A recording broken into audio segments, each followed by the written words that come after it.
नमस्कार. मनतरंगमध्ये आपले स्वागत आहे. एक निर्णय तुमचं संपूर्ण आयुष्य बदलू शकतो का? हा प्रश्न ऐकायला सुरुवातीला अगदी साधा वाटतो, पण तो आपल्याला खरंच खूप अंतर्मुख करून जातो. नक्कीच. आणि आजच्या या सखोल चर्चेचा मुख्य उद्देशच हा आहे की आपण या प्रश्नाच्या अगदी मुळाशी जाणार आहोत. कसं आहे ना, जर आपण आपल्या दररोजच्या आयुष्यात जरा डोकावून पाहिलं तर एक गोष्ट प्रकर्षाने जाणवते. हो, म्हणजे आपण सगळेच जण कधी ना कधी कामं पुढे ढकलतो. अगदी बरोबर. एखादं अत्यंत महत्त्वाचं काम समोर असतं. त्याची डेडलाईन जवळ आलेली असते. पण तरी आपण ते टाळतो. कधी एकाग्रतेचा अभाव जाणवतो, तर कधी आपण सतत स्वतःची इतरांशी तुलना करत बसतो. म्हणजे त्याच्याकडे किती छान गाडी आहे किंवा तिचं करिअर किती वेगाने पुढे जाते, असं काहीतरी. हो ना.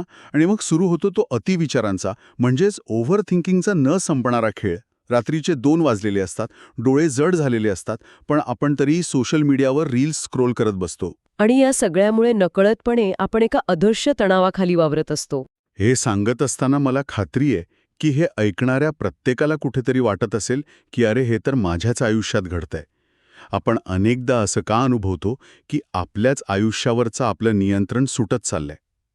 ही भावना अत्यंत नैसर्गिक असली तरी सुदैवाने ती कायमस्वरूपी नक्कीच नाहीये. आज आपण अँथनी रॉबिन्स यांच्या अवेकन द जायंट विदिन या जगप्रसिद्ध साहित्याच्या आधारे याच समस्येवर सखोल चर्चा करणार आहोत. अच्छा. हो, कारण आजच्या चर्चेचं आपलं ध्येय हे आहे की आपला मेंदू अशी टाळाटाळ का करतो याची लपलेली मानसशास्त्रीय कारणे डिकोड करणं. आणि या तणावाच्या चक्रातून बाहेर पडून आपल्या आत दडलेल्या सुप्त शक्तीला म्हणजेच त्या स्लीपिंग जायंटला कसं जागृत करावं याचा मार्ग शोधणे. हम्म. पण लेखकाच्या मते या बदलाची सुरुवात नक्की कशी होते? लेखकाच्या मते या संपूर्ण बदलाची सुरुवात फक्त आणि फक्त एका निर्णयाने होते. थांबा, मला इथेच एक शंका विचारायची आहे आणि थोडा प्रतिवादही करावासा वाटतोय. हो, विचारा ना. आपण म्हणतोय की एक निर्णय घ्या आणि आयुष्य बदलेल. पण वर्षानुवर्ष जडलेली ही कामे टाळण्याची सवय किंवा अगदी खोलवर रुजलेला आत्मविश्वासाचा अभाव, हे सगळं खरोखरच फक्त एका निर्णयाने एका रात्रीत दूर होऊ शकतं का? मला वाटतं हा संशय येणं अगदी साहजिक आहे. कारण हे ऐकायला खूप छान वाटतं, पण वास्तवात हे थोडं अतिशयोक्तीपूर्ण नाही का वाटत? हा अतिशय रास्त प्रश्न आहे. आपण अनेकदा निर्णयांना खूप वरवरचं मानतो.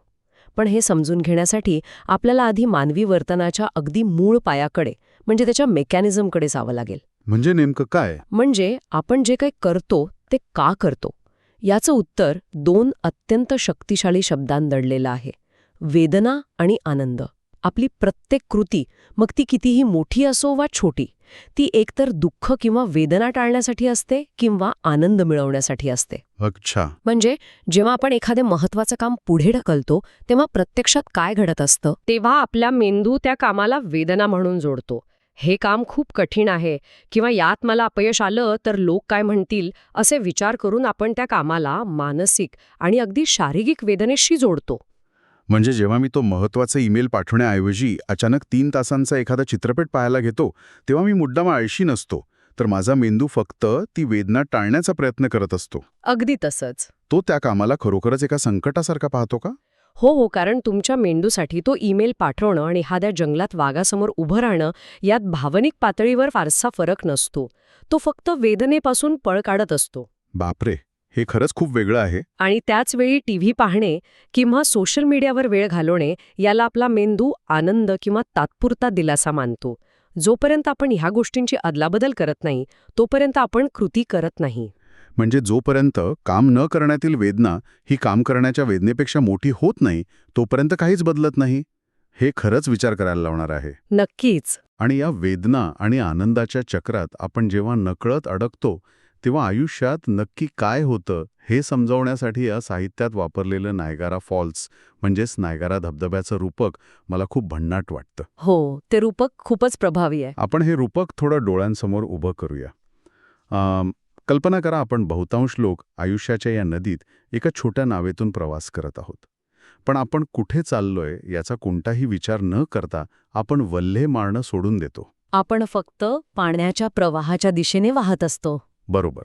आपल्या आजूबाजूची परिस्थिती, आपला समाज जिकडे चाललाय तिकडे आपणही जातोय. सगळं कसं शांत आणि छान वाटत असतं. हो, आणि तोच तो मगाशी म्हटलेला तात्पुरता आनंद असतो. हो ना. पण मग अचानक पाण्याचा वेग वाढू लागतो. एक प्रचंड मोठा कानठाळा बसवणारा पाण्याचा आवाज ऐकू येतो. आपण दचकून जागे होतो आणि पाहतो की आपण नायगारा धबधब्याच्या अगदी टोकावर आलो आहोत. आणि आपण हजारो फूट खाली कोसळणार असतो. अगदी. मग आपण वेड्यासारखे हातपाय मारू लागतो, नाव वळवण्याचा आटोकाट प्रयत्न करतो, पण तोपर्यंत खूप उशीर झालेला असतो. ही पडझड कोणतीही असू शकते. म्हणजे कदाचित ती अचानक आलेली आर्थिक दिवाळखोरी असू शकते किंवा एखादं तुटलेलं नातं असू शकतं. किंवा बिघडलेलं आरोग्य असू शकतं. आपण जर याकडे थोड्या व्यापक दृष्टिकोनातून पाहिलं तर लक्षात येईल की धबधब्यावरून खाली कोसळण्याची वेळ आपल्यावर येतेच का? कारण आपण प्रवाहाच्या वर असताना, नदी शांत असताना योग्य निर्णय घेतलेले नसतात. आपण परिस्थितीच्या हाती स्वतःचं नियंत्रण दिलेलं असतं. हो. म्हणूनच या साहित्यातील सर्वात महत्त्वाचा धडा हा आहे की आयुष्याची दिशा ही परिस्थितीने ठरत नाही, तर ती आपल्या निर्णयांनी ठरते.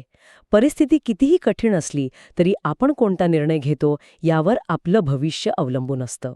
यावर साहित्यात दिलेली काही उदाहरणं खरंच अंगावर काटा आणणारी आहेत. विशेषतः रोझा पार्क्स यांचं उदाहरण. हो, 1955 मधील ती घटना. हो. जेव्हा त्यांनी बसमध्ये एका गोऱ्या व्यक्तीला आपली जागा देण्यास नकार दिला, तो फक्त एक साधा नकार नव्हता. तो एक असा ठाम निर्णय होता ज्याने संपूर्ण अमेरिकेतील नागरी हक्क चळवळीची ठिणगी टाकली. तो एक निर्णय इतिहासाला वळण देऊन गेला. आणि तसंच दुसरे एक अविश्वसनीय आणि भावनिक उदाहरण आहे डब्ल्यू मिचेल यांचं. या व्यक्तीच्या आयुष्याकडे पाहिल्यावर परिस्थिती हा शब्द किती फिका वाटतो याची जाणीव होते.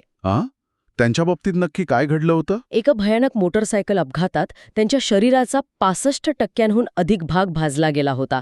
त्यांचा चेहरा अगदी ओळखू न येण्याइतपत विद्रूप झाला होता. बापरे, हे खूपच भयंकर आहे. आणि यातून ते सावरत असतानाच काही वर्षानंतर एका विमान अपघातात ते कंबरेखाली पूर्णपणे अर्धांगवायूचे शिकार झाले. हे ऐकतानाच अंगावर शहारे येतात. म्हणजे विचार करा, एखादा सामान्य माणूस अशा परिस्थितीत काय करेल? तो पूर्णपणे खचून जाईल. तो म्हणेल, माझ्याच बाबतीत असं का? तो परिस्थितीला दोष देईल.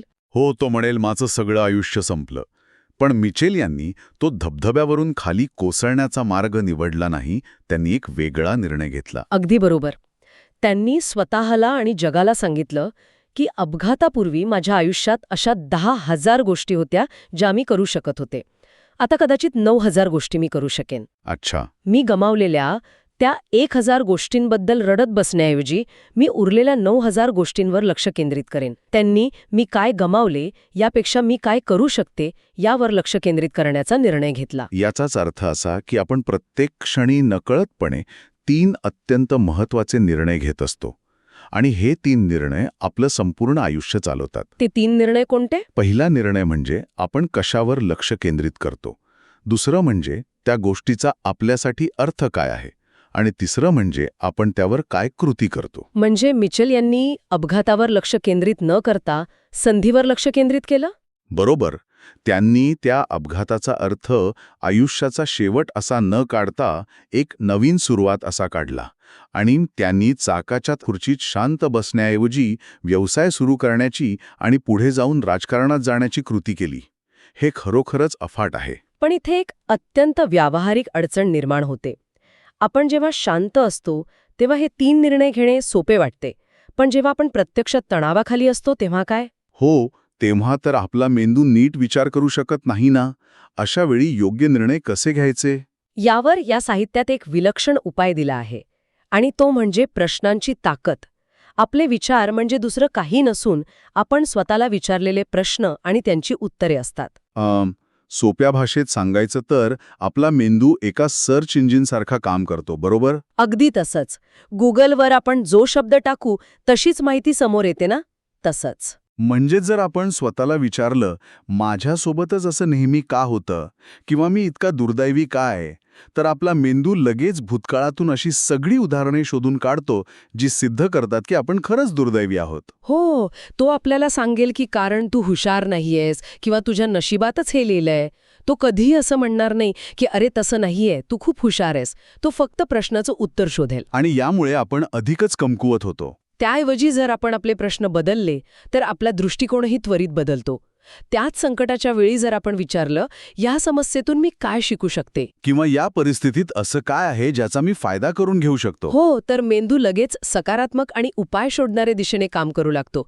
योग्य प्रश्न आपल्याला समस्येकडून उपायाकडे घेऊन जातात. पण इथे मला एक प्रश्न पडतो. समजा मी स्वतःला योग्य प्रश्न विचारले, पण तरीही माझ्या आत प्रचंड राग किंवा नैराश्य खदखदत असेल तर, म्हणजे फक्त प्रश्नांनी परिस्थिती सुधारेल का? म्हणूनच तिथे दुसरा आणि अत्यंत महत्त्वाचा टप्पा येतो, तो म्हणजे ट्रान्सफॉर्मेशनल व्होकॅब्युलरी किंवा शब्दांची ताकद. आपण जे शब्द वापरतो ते केवळ आपल्या भावना व्यक्त करत नाहीत, तर ते आपल्या भावना निर्माण करतात. हे कसं काम करतं? म्हणजे शब्दांनी खरोखर शरीरात बदल होतो? हो, याची एक संपूर्ण बायोलॉजिकल प्रक्रिया आहे. आता समजा ऑफिसमध्ये एखादी छोटीशी चुकीची गोष्ट घडली आणि तुम्ही जोरात म्हणालात की मी पूर्णपणे उद्ध्वस्त झालोय. किंवा मी प्रचंड संतापलोय. हो, आता इथे होतं काय, आपला मेंदू काल्पनिक आणि वास्तविक धोक्यातील फरक ओळखू शकत नाही. उद्ध्वस्त हा शब्द ऐकताच मेंदूला वाटतं की खरोखरच काहीतरी भयंकर घडलंय. म्हणजे घर जळून खाक झाल्यासारखं. हो, आणि तो लगेच शरीरात कॉर्टिसॉलसारखी तणाव वाढवणारी रसायने सोडू लागतो. तुम्हाला खरोखरच प्रचंड संताप आणि घाम आल्यासारखं वाटू लागतं. अरे छा, म्हणजे आपण स्वतःच आपल्या शब्दांनी आपल्या शरीराला धोक्याचा इशारा देत असतो. अगदी. पण त्याच वेळी जर आपण आपला शब्द बदलला आणि म्हणालं की मी थोडी चिंतेत आहे किंवा हे थोडं त्रासदायक आहे, तर आपण त्या भावनेची तीव्रता लगेच कमी करतो. म्हणजे उद्ध्वस्त हा शब्द आपल्याला खचवून टाकतो, पण निराश किंवा त्रासदायक हे शब्द आपल्याला पुन्हा उभे राहण्याची संधी देतात. शब्दांची निवड आपली भावनिक स्थिती ठरवते. हो, याचा अर्थ आपल्या भावनांवर आपलं नियंत्रण असू शकतं. पण मग त्या नकारात्मक भावनांचं काय? राग, निराशा, भीती या भावना जेव्हा येतात तेव्हा बहुतांश लोक त्यांना दाबून टाकण्याचा प्रयत्न करतात. साहित्यातून आपण शिकतोय की भावनांचा अर्थ वेगळाच असतो. नकारात्मक भावना हे आपले शत्रू नाहीयेत. अच्छा, मग ते काय आहेत? त्या खरं तर आपल्या मदतीसाठी आलेल्या असतात. त्या गाडीच्या डॅशबोर्डवरील वॉर्निंग लाईटसारख्या असतात. जर गाडीचे इंजिन गरम झालं तर डॅशबोर्डवर लाल लाईट लागतो. आपण तो लाईट फोडून टाकत नाही, तर आपण गाडी थांबवून इंजिन तपासतो. त्याचप्रमाणे नकारात्मक भावना आपल्याला सांगतात की काहीतरी चुकीचं घडतंय आणि आपल्याला आपला दृष्टिकोन किंवा आपली कृती बदलण्याची गरज आहे. त्यांना आपण कृतीचे संकेत म्हणू शकतो. म्हणजे निराशा ही भावना आपल्याला हे सांगत असते की आपण जे ध्येय गाठण्याचा प्रयत्न करत आहोत ते आपल्या आवाक्यात आहे, पण मार्ग चुकीचा आहे. हो, आपल्याला फक्त मार्ग बदलण्याची गरज आहे. यावरून मला त्या बंद खिडकीवर धडका मारणाऱ्या माशीचं उदाहरण आठवतं. हे रूपक डोळ्यासमोर आणलं की सगळं स्पष्ट होतं. एक माशी खोलीत करकली आहे. तिला बाहेर जायचंय. आणि ती खिडकीच्या काचेवर सतत आदळत राहते. हो, ती पूर्णपणे प्रेरित असते. ती आपली सर्व ताकद लावून धडका मारतीये. पण नुसती प्रेरणा पुरेशी नसते. जर ती तशीच धडका मारत राहिली तर ती तिथेच मरून पडेल. तिला फक्त थोडं मागे यायचंय, शांत व्हायचंय आणि पाहायचंय की बाजूचा दरवाजा पूर्ण उघडा आहे. अगदी बरोबर. केवळ प्रेरणा किंवा अतिप्रयत्न उपयोगी नसतात, तर दृष्टिकोन बदलणे आणि योग्य मार्ग निवडणे आवश्यक असते. आणि हा दृष्टिकोन बदलण्यासाठी आपल्याला स्वतःमध्ये एक नवीन सवय बिंबवावी लागेल. हो. या सवयीला लेखकांनी कॅनी असं नाव दिलं आहे. कॅनी म्हणजे सतत आणि अविरत सुधारणा. म्हणजे CANI, constant and never ending improvement. हो, यश हे एका रात्रीत मिळत नाही, तर ते दररोज केलेल्या छोट्या छोट्या सुधारणांचा परिणाम असतो. आपल्या आरोग्यात, नात्यांमध्ये किंवा कामात जर आपण रोज फक्त 1% सुधारणा केली तर वर्षभरात ती किती मोठी झेप असेल विचार करा. आणि ही अविरत सुधारणा आयुष्यात प्रत्यक्ष लागू करण्यासाठी या साहित्यात एक अत्यंत शक्तिशाली उपाय दिलाय. आपण फक्त सैद्धांतिक चर्चा करून थांबणार नाही आहोत. आपण एक प्रत्यक्ष आव्हान देणार आहोत. ते म्हणजे 10 दिवसांचे मानसिक आव्हान. हे आव्हान अत्यंत साधे पण तितकेच कठीण आहे.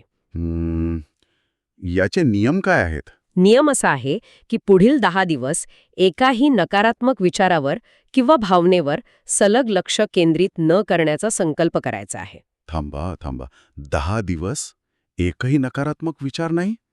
हे तर अशक्य आहे. का बरं? म्हणजे जर मी सकाळी घराबाहेर पडलो आणि ट्रॅफिकमध्ये कुणी माझ्या गाडीला कट मारून गेला तर मला राग येणारच ना. मग हे आव्हान तिथेच संपलं का? माणसाने जगायचं कसं? नाही, इथेच तर खरी मेक आहे. याचा अर्थ असा नाही की आपल्या आयुष्यात समस्या येणार नाहीत किंवा आपल्याला राग येणार नाही. समस्या येतील, रागही येईल. अच्छा, मग करायचं काय? जेव्हा एखादी समस्या येईल तेव्हा आपण त्या समस्येवर किंवा त्या रागावर 5 मिनिटांपेक्षा जास्त वेळ घालवणार नाही. आपण आपला 90% वेळ फक्त आणि फक्त उपायांवर लक्ष केंद्रित करण्यासाठी वापरणार आहोत. आणि जर आपण चुकून 5 मिनिटांपेक्षा जास्त वेळ तिथेच रेंगाळत राहिलो तर शिक्षा म्हणून हे आव्हान पहिल्या दिवसापासून पुन्हा सुरू करावं लागेल. बापरे, हे खरंच एक मोठं आणि कडक आव्हान आहे. म्हणजे आपल्या मेंदूला एक नवीन वळण लावण्यासारखं आहे. कारण आपल्याला समस्येवर रडत बसण्याची सवय झालेली असते. हो, आणि जर कोणी हे आव्हान यशस्वीपणे पूर्ण केलं तर जो आत्मविश्वास मिळेल तो खऱ्या अर्थाने त्या स्लीपिंग जायंटला जागृत करेल. नक्कीच. तर या संपूर्ण सखोल चर्चेच्या अंतिम टप्प्यात येताना संवादाची गती थोडी शांत करूया. आपण आज ज्या संकल्पना पाहिल्या त्यावर आधारित काही सखोल प्रश्नांवर आपण सर्वांनी आत्मपरीक्षण करायला हवं. हो, हे खूप गरजेचं आहे. हे प्रश्न आपण प्रत्येकाने स्वतःला एकांतात विचारले पाहिजेत. आपण आपल्या आयुष्यातील परिस्थितीला दोष देत आहोत की स्वतःचे निर्णय स्वतः घेत आहोत? खूपच महत्वाचा प्रश्न. ज्या महत्वाच्या गोष्टींची आपण आज टाळाटाळ करत आहोत त्यामागे नेमकी कोणती भीती दडली आहे? आपण स्वतःला विचारत असलेले प्रश्न आणि वापरत असलेले शब्द आपल्याला कमकुवत बनवत आहेत की सामर्थ्यवान? अगदी बरोबर. आणि सर्वात महत्वाचं म्हणजे आपला भूतकाळ आपले भविष्य ठरवत आहे अशी आपली चुकीची समजूत तर झाली नाहीये ना? हे प्रश्न खरोखरच डोळे उघडणारे आणि आपल्याला वास्तवाची जाणीव करून देणारे आहेत. आणि जर या संपूर्ण चर्चेतून एकच गोष्ट लक्षात ठेवायची असेल तर ती ही आहे की आयुष्यातला कोणताही ताण, कोणतीही निराशा किंवा कोणतीही समस्या कायमस्वरूपी नसते. आपल्या प्रत्येकाच्या आत एक अफाट, अतुलनीय सामर्थ्य दडलेलं आहे. आपल्या भूतकाळातील चुका म्हणजे आपले भविष्य नव्हेत. आपण मागे काय गमावलं यापेक्षा आज आपण काय करू शकतो हे सर्वात महत्वाचं आहे. नक्कीच. योग्य प्रश्न विचारून, स्वतःच्या शब्दांवर जाणीवपूर्वक नियंत्रण ठेवून आणि एका ठाम निर्णयाच्या जोरावर आपण हवी ती शांतता आणि यश नक्कीच मिळू शकतो. तो मार्ग आपल्या आतच आहे, फक्त तो पाहण्याची दृष्टी हवी. किती सुंदर आणि आश्वासक विचार आहे हा. जाता जाता याच साहित्यावर आधारित पण एक नवीन आणि प्रगल्भ विचार मला मांडायचा आहे. आपण अनेकदा प्रयत्नांती लगेच हार मानतो, पण एका दगड फोडणाऱ्या कामगारासारखा विचार करा. अच्छा. तो एका मोठ्या महाकाय दगडावर हातोड्याने सलग 100 घाव घालतो. 100 घाव घातल्यावरही तो दगड फुटत नाही, त्याला साधा तडाई जात नाही. पण जेव्हा तो 101वा घाव घालतो तेव्हा तो महाकाय दगड मधून दुबंगतो. आता मला सांगा, तो दगड त्या एका शेवटच्या घावाने फुटला का? नाही. यश हे त्या शेवटच्या घावाचे नसते, तर त्याआधी मारलेल्या 100 घावांच्या सातत्याचे असते. तुमची आजची छोटीशी सकारात्मक कृती, तुमचा आजचा एक छोटासा निर्णय उद्याच्या यशाचा पाया असू शकतो. अगदी खरंय. सुरुवातीला आपण विचारलं होतं की एक निर्णय तुमचं आयुष्य बदलू शकतो का? तर हो, नक्कीच बदलू शकतो. लक्षात ठेवा, आयुष्याची दिशा बदलण्यासाठी फक्त एका ठाम निर्णयाची गरज असते. नक्कीच. व्हिडिओला लाईक करा, चॅनलला सबस्क्राईब करा आणि जास्तीत जास्त लोकांपर्यंत शेअर करा.